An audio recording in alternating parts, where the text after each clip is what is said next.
It's been nearly 16 years since the United States came under attack on September 11, 2001. Over the past 4 days, the 9/11 Never Forget mobile exhibit has been on display in the parking lot of the Wild Rose Casino in Jefferson, Iowa. The 53-foot tractor trailer opens into a 1,000-square-foot exhibit that serves as a reminder of that fateful day. Pat Brink visited the display and has this report on the exhibit and people's memories of that infamous day in American history.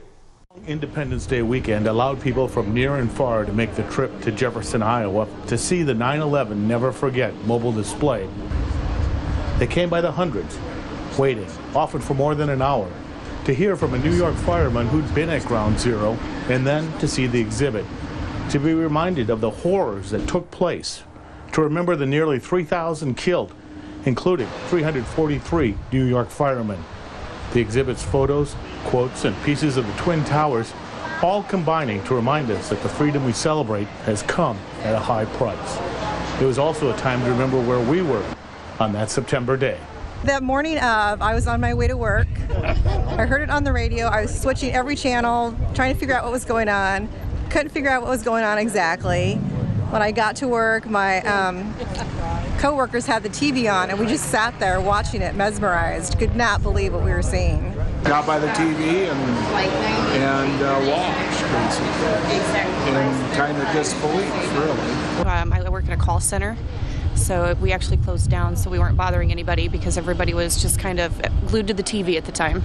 I was very blessed, and I remember getting down and praying that evening just because it was so overwhelming. Just the whole day was overwhelming. I was a sophomore in college and was getting ready for a class, and one of my friends came in and told me that we were under attack. I was home ready to take my daughter to school that morning, and I remember seeing it on the news happening live. They were showing the first plane that hit one of the towers, and they were covering it, and then when the second one hit, and just in disbelief that it actually happened. Retired New York fireman Patrick Clancy was one of the many firemen who were at the site after the towers fell, hoping to recover those trapped in the rubble. We rescued no one. Expecting to find thousands or hundreds, I saw nobody. Some people were rescued, and I call my story a blur because pretty much that's what it was that day. And then afterwards was funerals and digging and maybe recovery.